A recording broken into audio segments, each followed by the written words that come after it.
Bonjour et merci de votre fidélité. Pour ce second temps de parole, on va parler de la situation de nos agriculteurs en pleine crise de l'eau avec le président du syndicat des jeunes agriculteurs de Mayotte, Anouar Moeva. Bonjour. Bonjour Anne-Constance, merci pour ce temps de parole et permettez-moi de saluer nos téléspectateurs et auditeurs, et en particulier nos agriculteurs à qui je partage totalement la situation difficile dans laquelle nous vivons aujourd'hui. Alors justement, Anouar, on parle pas suffisamment, on prend pas suffisamment le temps, je trouve, de parler de la situation des agriculteurs parce que finalement, ils sont assez silencieux et assez calmes, sûrement trop occupés dans leur champ à travailler. Anouar, qu'est-ce que vivent aujourd'hui les agriculteurs de Mayotte en pleine crise de l'eau ? Alors déjà depuis vers le mois de novembre, vers le mois de juin, pardon, on a déjà constaté les difficultés que vivaient certains agriculteurs, des difficultés qui se traduisaient par le manque d'eau, donc des plantes qui ne sont pas assez irriguées, des animaux qui sont en difficulté et qui ne peuvent pas s'abreuvoir normalement. Et à partir de là, on a déjà initié les démarches auprès de nos agriculteurs déjà pour voir la situation de tout un chacun. Est-ce qu'il y a des agriculteurs aujourd'hui à Anouar qui ont perdu leur récolte parce que manque d'eau? Ah oui, totalement. Il y a des agriculteurs souvent dans tout ce qui est maraîchage, parce que le maraîchage, ici comme on le fait en pleine terre, souvent ça consomme beaucoup d'eau. Ça consomme beaucoup d'eau et dès le mois de juin, on a déjà constaté qu'il y avait beaucoup d'agriculteurs qui étaient en cessation partielle d'activité en juin et vers le mois de juillet-août, c'était total, quoi. Et en ce moment, pour celles et ceux qui ne sont pas des agriculteurs ou des maraîchers, en ce moment, qu'est-ce qui pousse? En gros, qu'est-ce qu'on ne trouve pas aujourd'hui sur les marchés parce que ça n'a pas poussé? Aujourd'hui, sur les marchés, je n'ai pas totalement fait l'état des lieux des marchés pour voir ce qu'il y a, ce qu'il n'y a pas, parce qu'on a quand même de l'import qui arrive de façon régulière. Mais chez nos adhérents, en tout cas au niveau des jeunes agriculteurs, on a des maraîchers qui sont en grande difficulté et quelques producteurs de volailles notamment, qui sont obligés, pour ceux qui ont la capacité d'aller chercher de l'eau dans les rivières de façon, on va dire, illégale, parce qu'il n'y a pas vraiment d'autorisation, on n'a pas le choix. Ça, c'est la forme de résilience qu'on a, nous, de se débrouiller tout seul. Au-delà de ça, le rôle du syndicat, c'est d'aller justement aller plaider en faveur des agriculteurs pour qu'on puisse avoir une aide, un soutien, que ce soit de l'État ou du département. Alors vous l'avez fait il y a quelques semaines avec le président du syndicat de Ange-du-Somme, du syndicat des jeunes agriculteurs Outre-mer. Voilà. Vous êtes allé chez Philippe Vigier, vous êtes allé aussi auprès du conseiller Outre-mer d'Emmanuel Macron. Qu'est-ce que vous avez obtenu? Alors il faut savoir déjà que le syndicat, en fait, c'est plusieurs échelons. Il y a l'échelon départemental, régional et national. Dans ce qu'on a fait avec le président des JA Outre-mer, on est allé au national en début septembre. Donc on a déjà plaidé la cause avec des dossiers. Dans la foulée, il y a eu des réunions avec le cabinet du ministre et aussi à l'Élysée, avec l'appui justement du président de la région, parce que les sujets sont travaillés en département qui sont remontés par la région et la région qui les ramène au niveau national. Donc en fait, c'est un travail vraiment en bonne intelligence sur tous les échelons.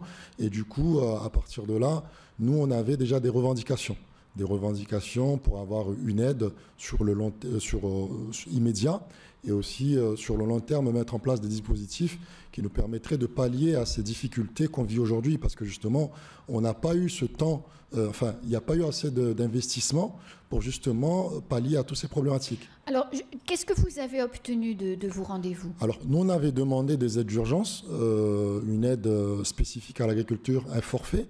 C'est-à-dire pour ceux, par exemple, qui n'ont pas pu vous expliquer, depuis juin, il manque de l'eau, donc forcément, il y a moins de récoltes, donc s'il y a moins de récoltes, il y a moins de ventes, donc moins d'argent. Donc c'est en fait pour aider les agriculteurs. Voilà, donc nous, on a demandé des forfaits parce qu'on sait aujourd'hui, sur 1400 agriculteurs, très peu ont cette capacité de rentrer dans ce qu'on appelle le FSOM, donc le Fonds social des Outre-mer. C'est un fonds qui est dédié en cas de calamité notamment. Donc la première des choses pour nous, c'était de déclarer le calamité agricole. D'ailleurs, demain, on a une réunion avec la DAF, donc Direction de l'agriculture des forêts à Mayotte, qui est sous l'autorité du préfet, pour justement, suite à la première réunion qu'on a eue le 21 septembre pour nous annoncer les aides suite à nos revendications, qui pour nous, on salue toujours, quelle que soit l'aide, mais aujourd'hui on dit que l'aide n'est pas suffisante parce que l'aide la plus accessible aujourd'hui qu'on nous donne, c'est 240 € par hectare. Et là, on est très loin des besoins. 240 € par hectare par mois ou en tout? Non, c'est en tout, une seule fois. Et donc nous, dès le jour de la réunion, je me suis levé, j'ai dit, écoutez, monsieur le directeur, on salue l'effort, mais on est très loin du compte. Bien sûr. Nous, ce qu'on aimerait, c'est d'avoir un minimum, donc les 240 € qui n'est pas du tout une aide de base, qui n'est pas du tout une aide par rapport à cette calamité, ce problème qu'on vit aujourd'hui. C'est une aide de l'Ukraine par rapport au surcoût de l'Ukraine de l'époque, par rapport à l'énergie, tout ça, comme il n'a pas été utilisé à Mayotte, donc on nous l'a redonné comme ça, mais on dit ok, on n'est pas d'accord, on n'est pas contre, mais par contre il faut l'abonder, il faut qu'elle soit un peu plus importante.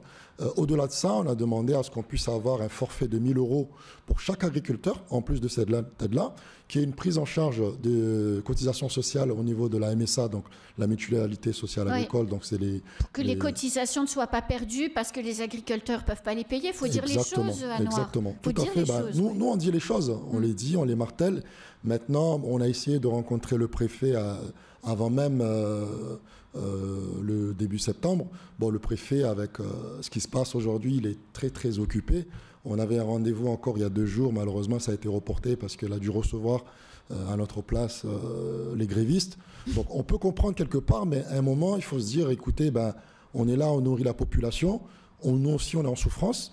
Ok, on a fait les démarches. De par notre réseau, on a pu monter, étant donné qu'on n'avait pas vraiment de retour directement du préfet. Passer Mayotte pour aller à Paris, en fait. Voilà, c'est exactement ça. Donc nous, dans l'ordre des choses, c'est mieux de voir d'abord le préfet, mais lorsqu'on fait des demandes de rendez-vous depuis plus d'1 mois, que malencontreusement, peut-être que, je ne sais pas ce qui est passé, mais on n'a pas été reçu en tout cas.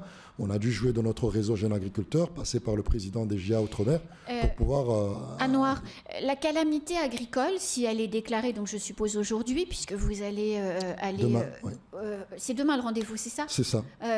Qu'est-ce que ça va apporter? Donc, déjà, est-ce que vous pensez que la DAF et la préfecture vont le faire? Et s'ils le font, ça apporte quoi aux agriculteurs? Alors donc là, la première étape pour déclarer la calamité agricole, c'est déjà de passer à faire le premier comité, donc ce qu'on appelle le CDE, le comité départemental des expertises, dans lequel est regroupé le monde économique au niveau de l'agriculture. À partir de là, il y a une première réunion.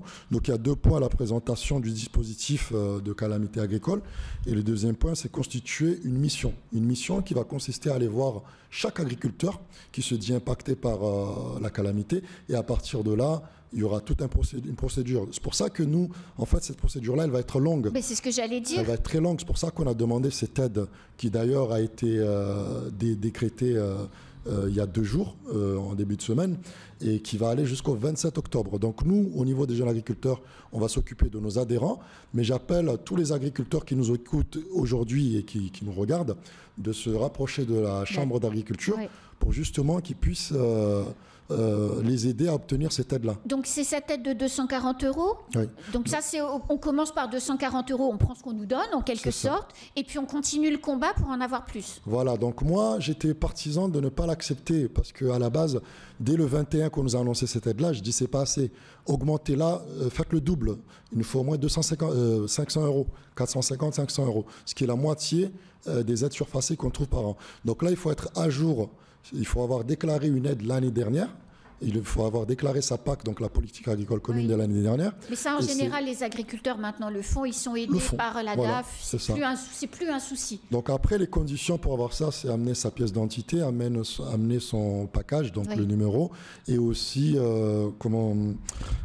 son RIB, justement, pour pouvoir... La démarche, elle est assez simple, mais c'est le coût qui est encore très faible, parce que 240 € par hectare, c'est un peu, excusez-moi du terme, c'est un peu un foutage de gueule, parce que les agriculteurs qui ont perdu leur production depuis le mois de juin... J'espère qu'ils la vendent plus que 240 € entre nous. Ah oui, non, mais 240 €, c'est rien. C'est rien du tout.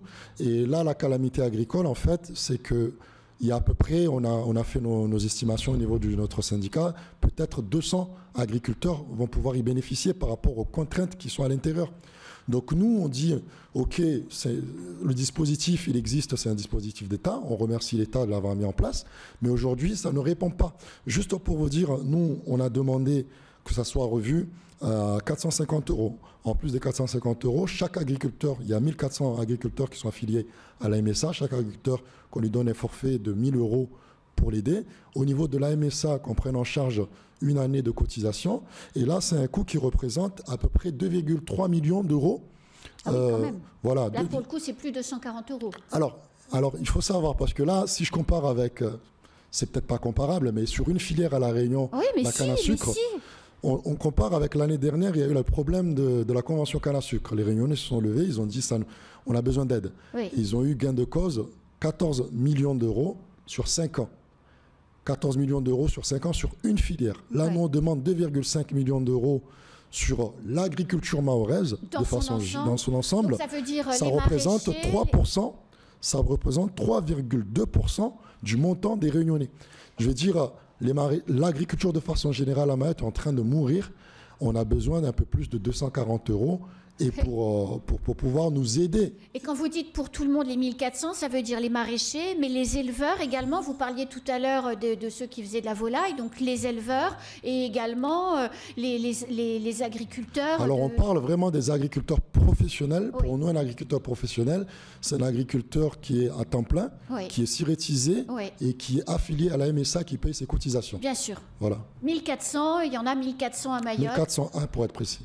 1401, 2,5 millions d'euros pour des personnes qui nous font manger et avec une trajectoire annoncée par le gouvernement qui est de tendre vers l'autonomie alimentaire.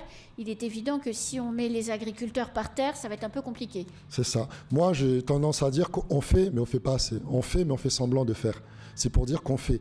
Mais si on veut vraiment faire, à La Réunion, c'est 14 millions sur 5 ans. À Mayotte, on demande 2,3 millions. Et on nous dit que ce n'est pas possible parce que vous en demandez trop. Parce qu'à un moment, il faut être... entre les paroles et les actes, il faut arriver à les concilier tous les deux. Et là, aujourd'hui, pour moi, ce n'est pas le cas. Eh bien, écoutez, on espère que vous obtiendrez gain de cause et que la trajectoire de cette calamité agricole sera, comment dirais-je, décidée demain pour que voilà, le parcours puisse commencer. Merci beaucoup. Le combat, il est là, on continue, on ne lâche pas l'affaire. Et tenez-nous au courant surtout. Merci beaucoup, Anouar Moueva. J'en prie. C'est la fin de ce temps de parole. Tout de suite, la suite de nos programmes.